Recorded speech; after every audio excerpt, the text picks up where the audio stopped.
Hi there, my name is Benjamin Rosenbaum, and I am guest podcasting part 2 of our collaboration True Names on the Cory Doctorow podcast. I'm very pleased to be here. I am guest podcasting from my parents downstairs in my ancestral home in Virginia. I live in Basel, Switzerland most of the time, and I'm suffering from a bit of reverse culture shock. You are dependent on a car in America, in the suburbs of Virginia anyway, in the way that you're not in Switzerland, so I think that I'm in a verse of Cat's Cradle. What I'd really like, Dad, is to borrow the car keys. And feels like being 15 years old again. It's also strange explaining to my 7-year-old daughter that she can't just run around unaccompanied all over the suburbs of Arlington, Virginia in 2008, the way that she can in Basel, and the way that I used to in 1976 in this same area. True Names started, as Cory said, on a rug in a party in a long conversation. It was the Hugo Losers Party in Con Jose in 2002, and I had snuck into the Hugo Losers Party. Hugo Losers Party is after the Hugos, the Hugo Awards. They throw a party for the losers, to which the winners are grudgingly admitted, but for a while at least nobody else is. And I was, a very new science fiction writer and very curious. And I snuck in. I didn't really sneak in. We argued our way in as guests of the Strange Horizons editors who'd been nominated for Best Website. I was going as Jed Hartman's date.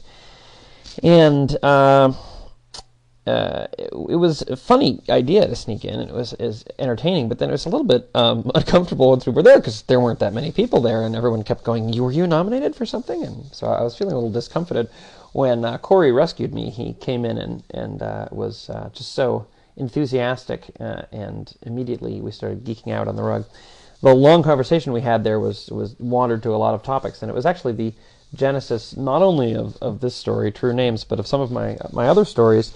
One of Cory's comments inspired the neo-pulp alternate history, biographical notes to a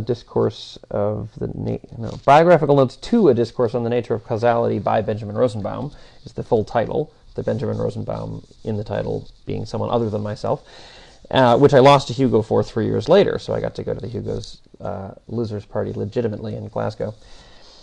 In addition to being chock full of exciting ideas and really fun to write with, and Cory is a very brave and efficient writer, and one of the dynamics in writing True Names is that I kept having sudden attacks of panic where I would demand that we came up with an outline for the rest of the story because I had no idea how it was going to end.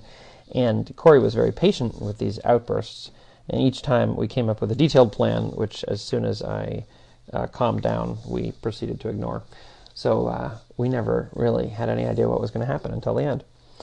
So I'm about to start reading Chapter 2, or Part 2 of this podcast, and just to catch you up on where we are, Beeb, a vast distributed entity which wants to fill the galaxy, or more than one galaxy, fill the universe with itself, is fleeing on a comet, or this particular instance, local instance of Beeb, is fleeing on a comet.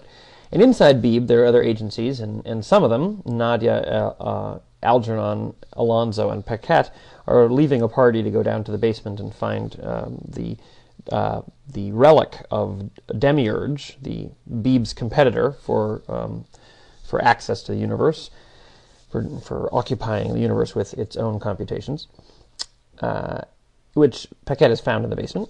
And another Paquette, meanwhile, has been extracted from a simulation of Beeb inside Demiurge, and is having a conversation with Demiurge's avatar sock puppet.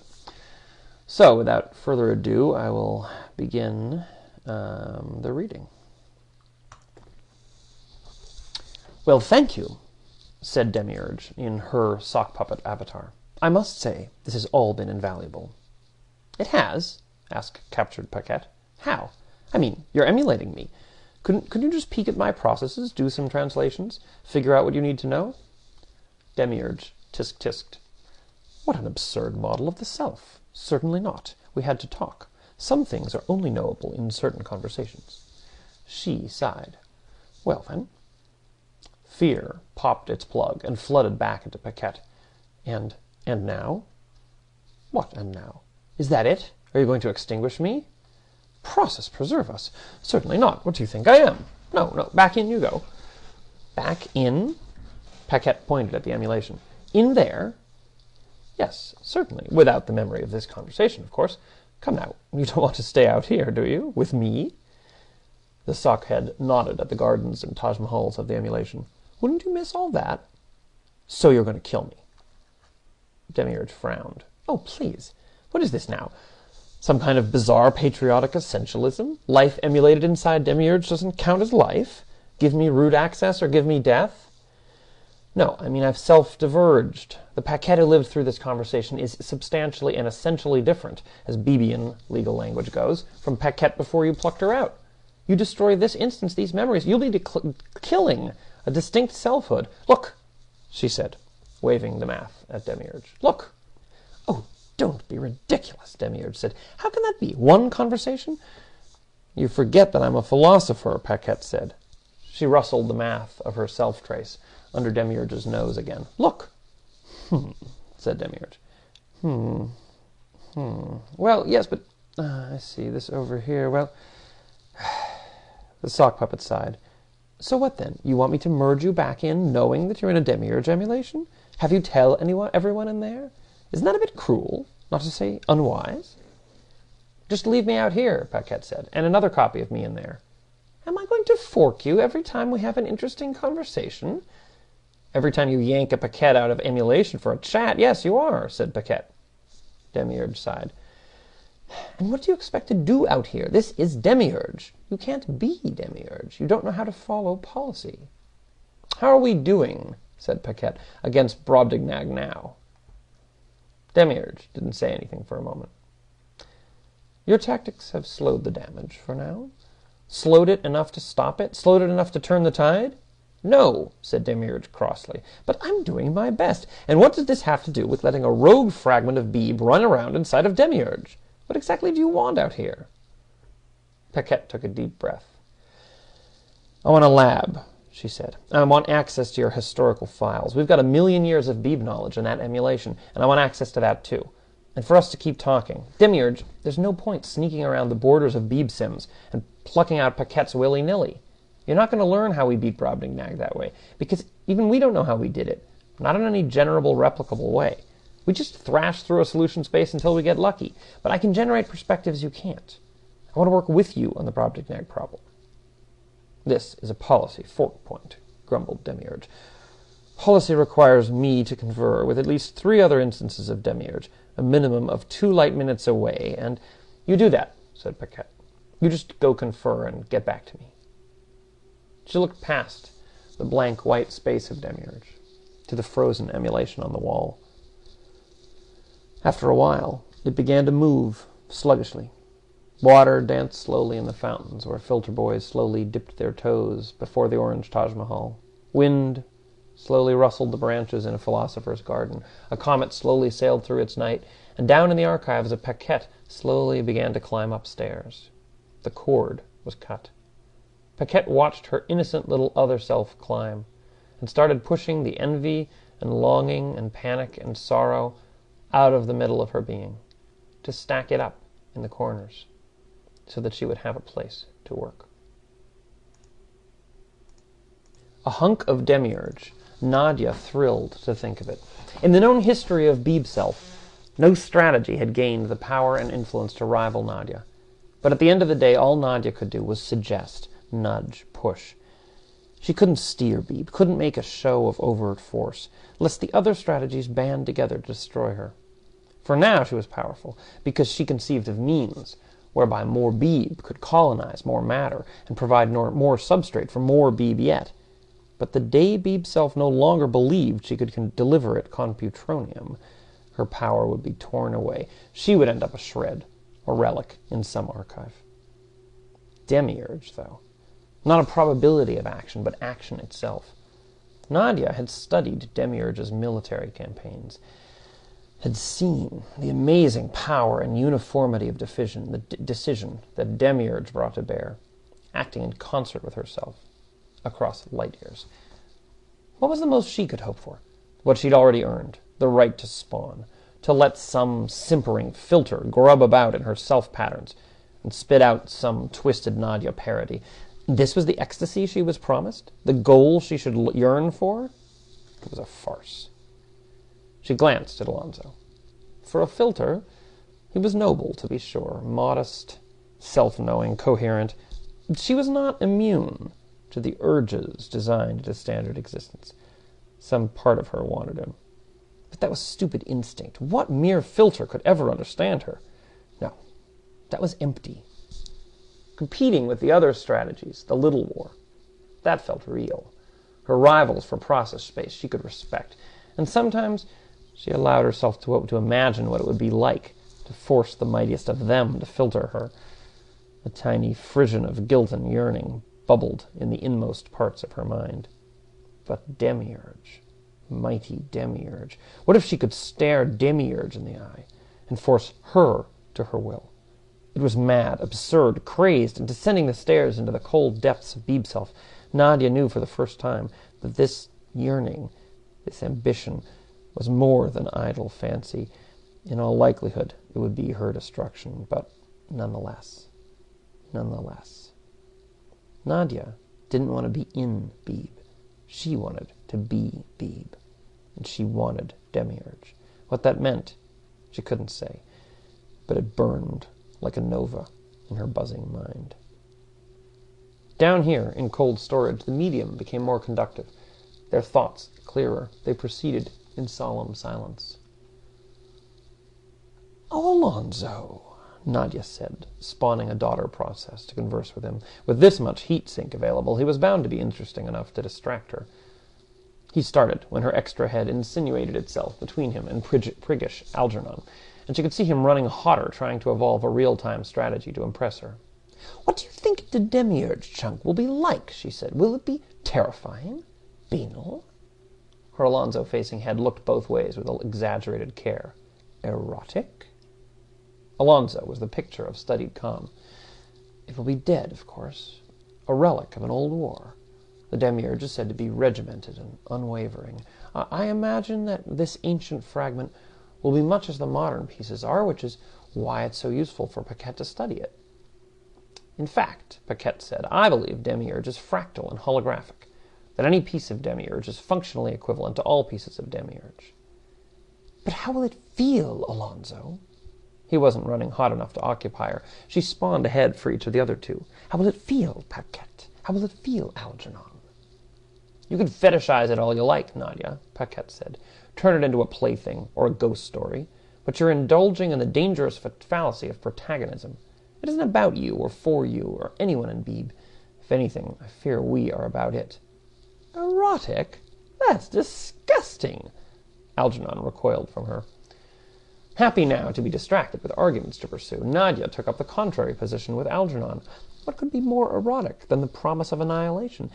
Isn't that the essence of the filter strategy experience? And Paquette, why so crabby, love, and so defeatist? The essence of Beebe is to carve out a space for our will, our community. Everything is about us, so perhaps we came from Demiurge. So what? To grant that mere historical fact any ultimate significance, wouldn't that be treasonous? Leaving her to continue to taunt Alonzo with more demands for high-flown descriptions of what he hoped to find when they reached the archive. She noticed, too, Paquette's spike of processing load when Nadia taunted Alonzo, and its relaxation at Alonzo's neutral replies. "Ha, ha," thought Nadia. "Now I have you. Our wise and celebrated philosopher strategy is in love with this boyish filter." Why not have him, then? Does she fear he would reject her?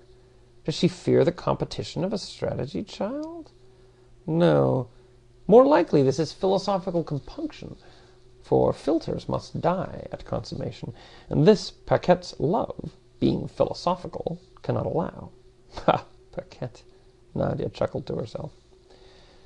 Bantering, testing, flirting, probing, Nadia tried to amuse and distract her three friends on what might otherwise have been a frightening journey, down to the heavy vault door that guarded the bones of the history of Beebe. But when Paquette knelt before the door and whispered her passphrase to it, and irised open in utter silence. Nadia's nerve began to falter. She drew in her extra heads and killed her daughter processes. She slipped a pseudopod into Alonso's hand and felt his surprised grippers squeeze in sweaty reflex. The heptillions of ranked, shining drawers in the archive danced as they rearranged themselves into Paquette's saved work state. Once that had loaded, Paquette reached for the drawer nearest her and slowly drew it open. The relic was black and cold and perfectly rectangular, like a cartoon of the geometric ideal of rectangle, but Nadia could tell its power by the way Paquette held it. It was more than a relic. It was a key. Now, Nadia, too, was a world. Just as she and Paquette and Alonso and Algernon and a million other sprites of their scale led their lives below the level of Beebe's conscious knowing, representing, to Beebe, flickers of thought, hunches, urges, lingering dreams, so then within each of them, there was a multitude.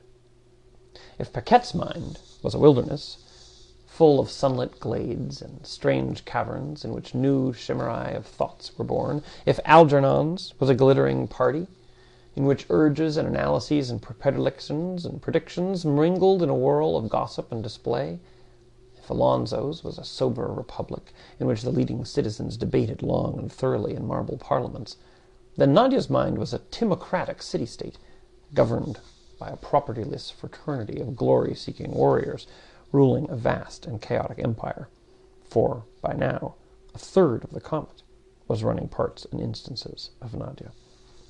Nadia could deliberate, could bide her time, could study and wait, but nothing in Nadia was built for hesitation. The power of the demiurge fossil was clear, even if no one in Nadia knew just what that power was. Some within Nadia, some careful clerks or timid romantics, might have argued against ripping it from Paquette's hands. But the warrior class was united. It had been a generation at their scale since Nadia had made a killing betting on abandoning the asteroid. That had been their parents' coup. They had thirsted their whole lives. Now it was their turn.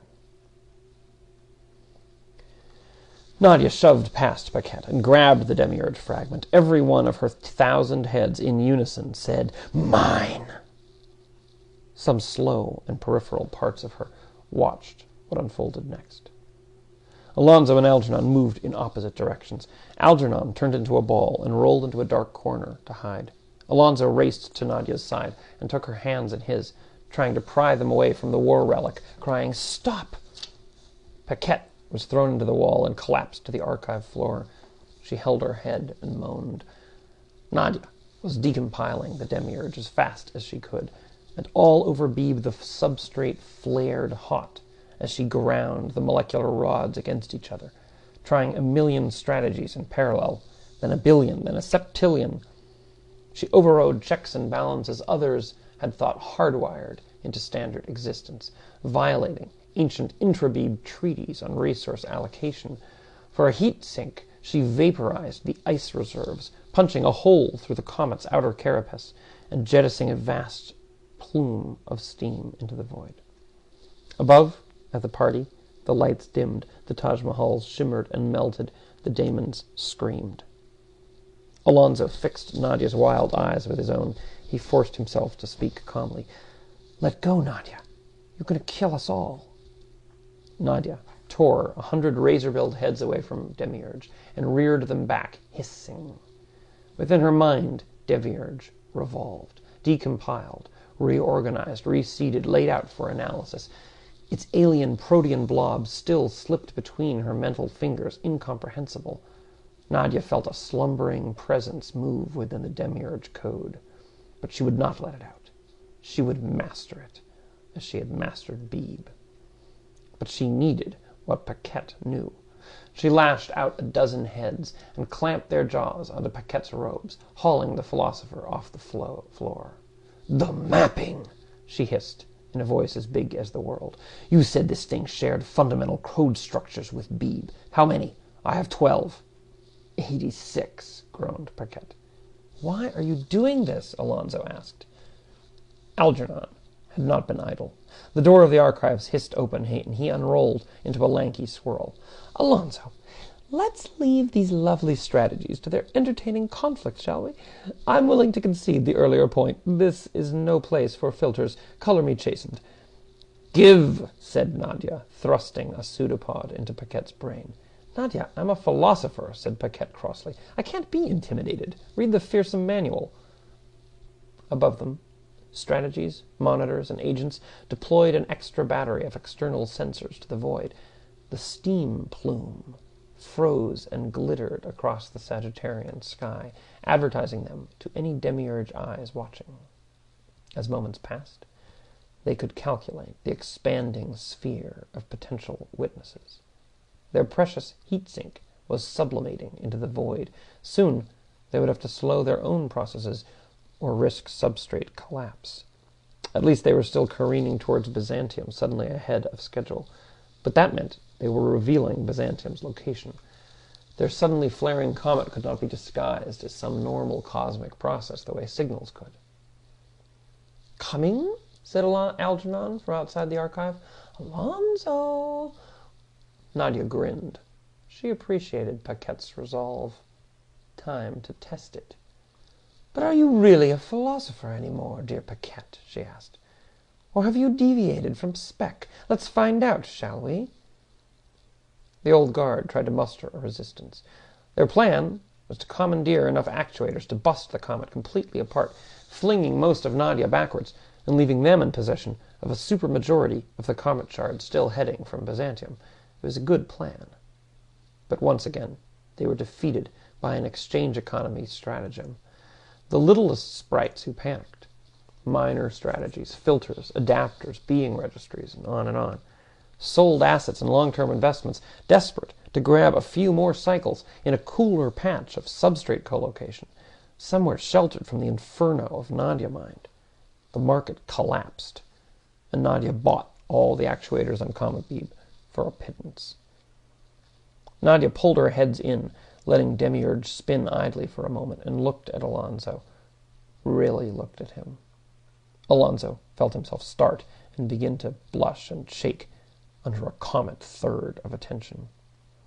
She sucked in and browsed every millisecond of public recorded footage of Alonzo from across Comet Beebe, and bought out 1,000 private archives to raid.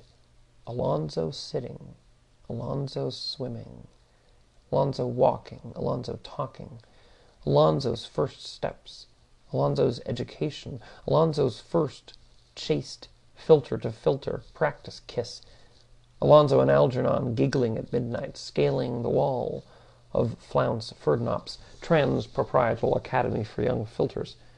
She bought Alonzo's private journals for a song from a suicidal trusted repository fleeing the crash. She correlated. She built a matrix. She copied and iterated. She copied Alonzo. Alonzo stood face to face with himself, and both Alonzos, one under Nadia's yoke, went cold and white. But Nadia did not stop there. The comet flared again. Certain sectors melted, burned, sublimated. Panicking crowds trampled and disassembled each other in horror. The old guard, capitulating, slowed themselves to a snail's pace to reduce the load. A Nadia-free patch of level 5672 declared martial law and sealed its borders. A radical in possession of an archaic museum piece transmitter pirated enough energy to send an unprotected transmission to Byzantium. "Strategy gone rogue! Stop! Danger to all Beebe! Stop! Destroy us on sight!" And at first Paquette, then Algernon, still lingering in the doorway, and finally Alonzo realized what Nadia was doing. She would not stop at merely duplicating Alonzo. She had already fashioned a copy of the whole of him, running in her process space, reduced to utter servitude. Both Alonso's throats constricted with a thrill of horror. No. Nadia wanted to solve Alonso, to reduce him to a canonical analytic representation sufficient to reconfigure him at will. If there was a potential Alonso within potential Alonso space, say, who was utterly devoted to Nadia, who would dote on her and die for her, an Alonso solution would make its generation trivial. Or any other potential Alonso, a suicidal Alonso, a killer Alonso, a buffoon Alonso, a traitor Alonso, a genius Alonso, an Alonso who knew what all Alonsos wanted more than anything in the world. With a soft chime on a private encrypted back channel, a letter arrived for Alonso. It was very proper. Cream-colored paper with a texture like oak and velvet. Heavy black ink scintillating with extruded micro-agencies from the sender's core offered up for incorporation by the receiver. A crimson wax seal imprinted with Nadia's fractal sigil. The kind of letter a filter waits for all his life. It said, "Most esteemed and longed for Alonso. According to forms and policies long established in Beebe, and with the full knowledge of the grave enormity of such a request, nay, petition, nay, plea, one which I would naturally hesitate to make, save in a situation so grave, and finding myself subject to so consuming an ardor, I find myself compelled to ask of you humbly that you consider the enclosed, which I render with the utmost sincerity. Advisory. Opening the enclosed message constitutes full and willing acknowledgement and acceptance of a recalibration of the primary volitional relationship between sender and recipient from well acquainted to intimate. And within, Alonso, you have ravished me. Now that I see you as a whole, radiant in your simplicity, dazzling in your complexity, now that I am able, let me be blunt, oh, horridly blunt, yet darling, I know that you can forgive me even this, where I have seen and mapped the matrix of your compassion. To take you as my own, say you yea or nay. Yet I recoil from such a crime. I would have you be mine willingly, and I would pledge myself to you. I told you once, filters were the soul of Beebe. You hold mine in your hands, beloved. And within that, oh, the bewildering mixture of arousal and horror that swept through Alonso's weakened soul, the formal tender of transformation. Let it be known throughout Beebe that this constitutes one offer of the following functional operation: destructive strategy transformation generation between Nadia, identity specifier, strategy, transformant, and Alonso, identity specifier, filter, transformer, generating subsequent strategy, final name to be specified by filter, referred to in this document as Nadia Prime. After transformation, the filter Alonso will be deleted. The strategy Nadia will be restricted from further strategy generation transformations for 10 to the 12th seconds. Permanently restricted from denying Nadia Prime process space. Required to vote with Nadia Prime on level 3+ referenda for 10 to the 8th seconds. Percentage of Alonso's assets ceded to Nadia Prime, 100%. Percentage of Nadia's assets ceded to Nadia Prime, 33%. Filter operations permissible. CF BeebeHist RFC 628945.9876 Section 78. Special conditions, if any. Nadia's internal copy of Alonso will be emerged with Alonso prior to operation. Accept this offer? Okay. Cancel. Alonso hated her. She was monstrous, greedy, perfidious. He didn't believe for a moment her words of love. And yet, she had bent the resources of their world to have him. To blackmail Paquette, certainly. That this had been her first motive was beyond doubt. Yet she could have blackmailed Paquette in worse ways. She could have threatened Alonzo Coppy with torture or extinction. Instead, this, an offer of consummation, and such a generous one. His friends from the Academy would be livid with envy. Privileged rights to filter the most powerful strategy in this line of Beebe history amid such piquant expressions of adoration. Algernon would brag and boast in Alonzo's memory from the top to the bottom of Comet Beebe, that is, if Comet Beebe survived. She owned him already. He had only to look in Alonzo Coppy's despairing eyes to know that. She was on the verge of solving him. He was filled with a strange, wild euphoria. Now he was far beyond all the bounds of all the propriety and chastity that had been his watchword for the whole of his maturity.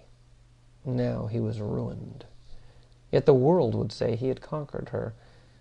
He wanted to laugh hysterically at this mad paradox.